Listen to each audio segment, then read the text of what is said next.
नमस्कार, मैं संगीता आपके समक्ष अपनी स्वयं रचित कहानी प्रस्तुत करना चाहूँगी, जिसका शीर्षक है माँ के बिना घर घर नहीं होता है।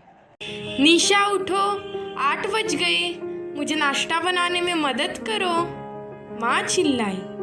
निशा उनकी बातों को अनसुना कर करवट बदलकर सो गई। निशा एक स्वतंत्र ख्यालातों वाली लड़की थी।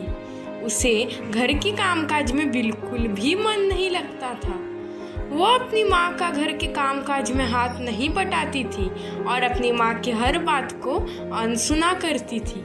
दिन भर कामकाज में व्यस्त रहने वाली अपनी माँ के प्रति उसके मन में कोई आदर नहीं था, लेकिन उसकी माँ उसके पीछे काम को लेकर इसलिए पड़ती थी क्योंकि उन्हें लगता था ये आगे जाकर उसी के काम आएगा।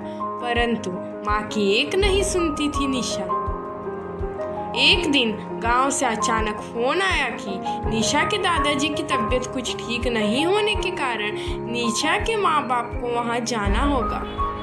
निशा ऑफिस में अत्यावश्यक मीटिंग होने के कारण घर में ही ठहर गई। निशा के माँ बाप गांव चले गए। यहाँ निशा को घर का कोई काम नहीं आता था, किंतु वो होटल और काम वाली बाई के भरोसे ठहर गई। उसी वक्त देश को एक भयंकर महामारी ने अपने चपेट में ले लिया। सारी वाहतुक सेवाएं, कार्यालय, होटल आदि बंद हो गए। निशा के माँ बाप भी इसी कारण गांव से नहीं लौट पाए और काम वाली बाई ने भी आना बंद कर दिया और घर का सारा काम निशा के ऊपर पड़ गया।